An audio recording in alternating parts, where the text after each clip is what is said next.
ഇങ്ങനെ ഉണ്ടായിരുന്നു വെച്ചാൽ ഞാൻ ഒറ്റ വാക്കിൽ എല്ലാവർക്കും കൂടെ പറയാം, അതായിരിക്കും നല്ലത്. നമ്മുടെ ഇപ്പോഴത്തെ സിനിമാ രംഗത്ത് ഇത്രയും നല്ലൊരു പടം ഇതുപോലൊരു ഇതിലെടുക്കുക എന്ന് പറഞ്ഞാൽ വളരെ അത്ഭുതമായിട്ടുള്ള കാര്യമാണ്. ഇങ്ങനെയും പടം ചെയ്യാം എന്നുള്ളത് തെളിയിച്ചു തന്നിരിക്കുകയാണ് നമ്മുടെ ഡയറക്ടറും നിഷാദും. അതേപോലെ തന്നെ ഓരോ ടെക്നിക്കലായിട്ടാണെങ്കിലും ക്യാമറ ആണെങ്കിലും എനിക്ക് തോന്നുന്നു അടുത്ത കാലത്ത് ഇത്രയും എന്താ പറയുക ഒരു ഷോർട്ടാണെങ്കിലും ഞാൻ 10-30 വർഷം ഫീൽഡ് വന്ന ഒരാളാണ്. ഞാൻ സത്യം പറഞ്ഞാൽ അഭിമാനിക്കുകയാണ് നിഷാദിനെ. കാരണം ഇങ്ങനെ ഒരു പടം ചെയ്യാം, ഇങ്ങനെയും സിനിമ ചെയ്യാം എന്ന് തെളിയിച്ചു തന്നിരിക്കുന്ന ഒരു ഡയറക്ടറാണ് അതിൽ. പിന്നെ നായകനെ കുറിച്ച് പറയാതിരിക്കാൻ വയ്യ. നല്ലൊരു പയ്യനാണ്, നല്ല ഭാവിയുണ്ട്, അടിപൊളിയായിട്ട് അഭിനയിച്ചിട്ടുണ്ട്. ന്യൂ ജനറേഷന് വേണ്ടിയുള്ള എല്ലാ സംഭവങ്ങളും ഇതിനകത്തുണ്ട്. അപ്പോൾ എല്ലാവർക്കും ഫാമിലി ആയിട്ട് തന്നെ വന്ന് കാണാം. ഒരു എന്താ പറയുക, ഇതിനകത്ത് കുറച്ച് സ്നേഹത്തിൻ്റെ കാര്യമുണ്ട്. എല്ലാം ഉൾക്കൊള്ളിച്ചുള്ള നല്ല അടിപൊളി ഒരു പടമാണ്. ഞാൻ ഒട്ടും പ്രതീക്ഷിച്ചില്ല, ഇങ്ങനൊരു പടമായിരിക്കും ഞാൻ പ്രതീക്ഷിച്ചില്ല. പക്ഷെ പ്രതീക്ഷിച്ചേക്കാളും അപ്പുറം ഈ പടം ഇനി നിങ്ങൾ ചെയ്യേണ്ടതെന്ന് അറിയോ, ഈ പടം നമ്മൾ വിജയിപ്പിക്കാതെ മോള്. ഈ മോള് നല്ല പോലെ അഭിനയിച്ചിട്ടുണ്ട്, നല്ലൊരു കുട്ടിയാണ്, ഭാവിയുള്ളൊരു കുഞ്ഞാണ്. ഞാൻ പറഞ്ഞില്ലേ, ഞാൻ ഈ പടം വിളിച്ചപ്പോൾ എനിക്ക് സത്യം പറഞ്ഞാൽ അറിയില്ലായിരുന്നു എന്താണ് ഏതാണെന്ന് പറയും. പക്ഷെ പൊളിച്ചു എന്ന് പറഞ്ഞാൽ ഡബിളായിട്ട് പൊളിച്ചിട്ടുണ്ട്. ഇതിൽ അഭിനയിക്കുന്ന ഓരോ ആൾക്കാരായാലും മോളാണെങ്കിലും എല്ലാവരും. നായകനൊരു പുതിയൊരു ഭാവിയുള്ളൊരു നടനും കൂടിയാണ് നായകൻ. ടെക്നിക്കലായിട്ട് എനിക്ക് വലിയ ഗുണമൊന്നും അറിയില്ലെങ്കിലും എടുത്തിരിക്കുന്ന ക്യാമറ, ആ വർക്കുകളെല്ലാം എനിക്ക് പറഞ്ഞറിയിക്കാൻ വയ്യത്. പിന്നെ ഒരാൾ ഇങ്ങനെ കണ്ടു കഴിഞ്ഞാൽ ഒരു വില്ലനാണെന്ന് എനിക്ക് ആദ്യം തോന്നിയില്ല, ഏതോ ഒരാളെന്ന് തോന്നി. പക്ഷെ മോനെ കിടു പെർഫോമൻസ് ആണ് കേട്ടോ.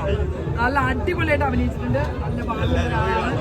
എല്ലാവരും പടം കാണുക. എന്നിട്ട് എന്ത് ചെയ്യണം, ഭൂലോക വലിയ പടങ്ങളും നടക്കുന്ന സമയത്ത് ഇതുപോലുള്ള കൊച്ചു പടങ്ങൾ വിജയിപ്പിച്ച് ഇവർക്കൊക്കെ ഒരു ജീവിതമുള്ളതാണ്. ആ ഡയറക്ടർക്കാണെങ്കിലും ഇതിൽ അഭിനയിച്ചുള്ള ഓരോ ആൾക്കാർക്കാണെങ്കിലും അവർക്കെല്ലാവർക്കും സപ്പോർട്ട് ചെയ്യേണ്ടത് നിങ്ങളെല്ലാവരും. നിങ്ങളാണ് ഈ പടം വിജയിപ്പിക്കുന്നതും ഇവർക്ക് സപ്പോർട്ട് ചെയ്യേണ്ടത്. അപ്പോൾ ശക്തമായിട്ട് തന്നെ ഈ പടത്തിന് മുന്നോട്ട് കൊണ്ടുവരിക. കാരണം എന്താണെന്ന് വെച്ചാൽ ഞാൻ അങ്ങനെ വെറുതെ ഒന്നും പറയാം, നിങ്ങൾക്കറിയാം എനിക്ക് നല്ല നിലപാടുള്ള ഒരാളാണ്. ഈ ഒരു പടത്തെക്കുറിച്ച് ഇത്ര നല്ലൊരു നിലപാട് പറയാൻ കാരണം എനിക്ക് ഒത്തിരി ഇഷ്ടപ്പെട്ടു.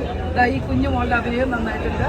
ഇതിനകത്തുള്ള എല്ലാവരുടെയും ഓരോരുത്തരുടെയും ഒരുപാട് എടുത്തു പറയാനില്ല, എല്ലാം അടിപൊളിയാണ്. ക്യാമറ ഒന്നും പറയാൻ വയ്യ, ഇങ്ങനെയും പടം എടുക്കാം. നമുക്കിവിടെ മോനെ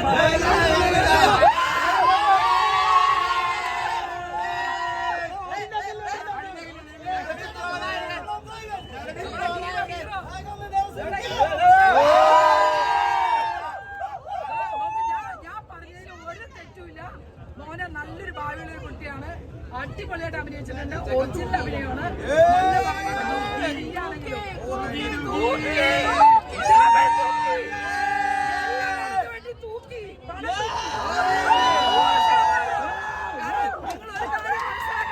ഒരു കാര്യം കൂടെ, ഭൂലോകത്തെ ഏറ്റവും വലിയ പടങ്ങളും അതിശക്തമായ ക്യാമറയും എല്ലാം കൊണ്ടും ഷോട്ടുകളൊക്കെ വിരിയിക്കുന്ന ഈ ഒരു പടം ഞാൻ ശ്രദ്ധിച്ചപ്പോൾ ക്യാമറയാണെങ്കിലും എന്ത് വർക്കാണെങ്കിലും എന്റെ അറിവ് വെച്ച് അടിപൊളിയായിട്ട് ഷൂട്ട് ചെയ്തിട്ടുണ്ട്.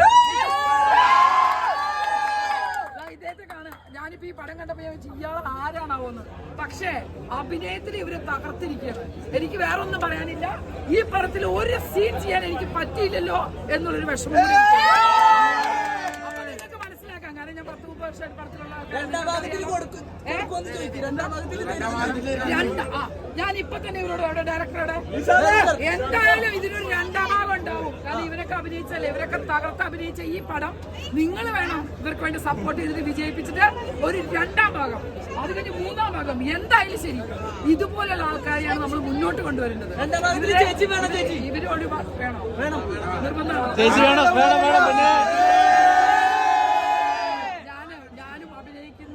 ജനറേഷനൊന്നും ഒരുപാട് അഭിനയിക്കാത്ത ഒരാളാണ് ഇപ്പോൾ നിങ്ങളൊക്കെ. കാരണം ഞാനിപ്പോൾ നല്ലൊരു നിലപാടുള്ള ഒരു സ്ത്രീയായി മുന്നോട്ടിക്കൊണ്ടിരിക്കുകയാണ്. അപ്പൊ ഇതുപോലെയുള്ള ആൾക്കാർ വേണം നമുക്കുണ്ടാ. ഈ മോനെ അഭിനയിച്ചിട്ട് എല്ലാവരും, ഞാൻ പറഞ്ഞില്ലേ, എൻ്റെ ഒരു അഭിപ്രായത്തിൽ ഞാൻ 10-30 വർഷം എന്ന ഫീൽഡിൽ വന്ന ഒരാളാണ്. ഇതുപോലെയുള്ള ഇപ്പൊ വളർന്നു വരുന്ന ഇതുപോലുള്ള തലമുറയെ നിങ്ങൾ ഉയർത്തിക്കൊണ്ടുവരണം. കാരണം ഒരുപാട് ചെലവായിട്ടില്ലെന്ന് എനിക്ക് തോന്നുന്നു ഈ പടത്തിന്. സാമ്പത്തികം ഒരുപാട് പ്രൊഡ്യൂസറുടെ കയ്യിൽ നിന്ന് കളയാതെ ഇങ്ങനെ നല്ലൊരു മനസ്സ് കാണിച്ച പ്രൊഡ്യൂസർക്ക് കൊടുക്കണം ആദ്യത്തെ കൈ. കാരണം അങ്ങനെ റിസ്ക് എടുക്കാൻ അദ്ദേഹം തയ്യാറായി. റിസ്ക് എടുത്തുകൊണ്ട് ഇത്രയും ആൾക്കാർ നന്നായി അഭിനയിച്ചു. ഈ പടം തൂക്കി. എല്ലാവരും ഉണ്ട്, കുഞ്ഞുങ്ങളൊക്കെ ഉണ്ട് കേട്ടോ. Okay, all the best.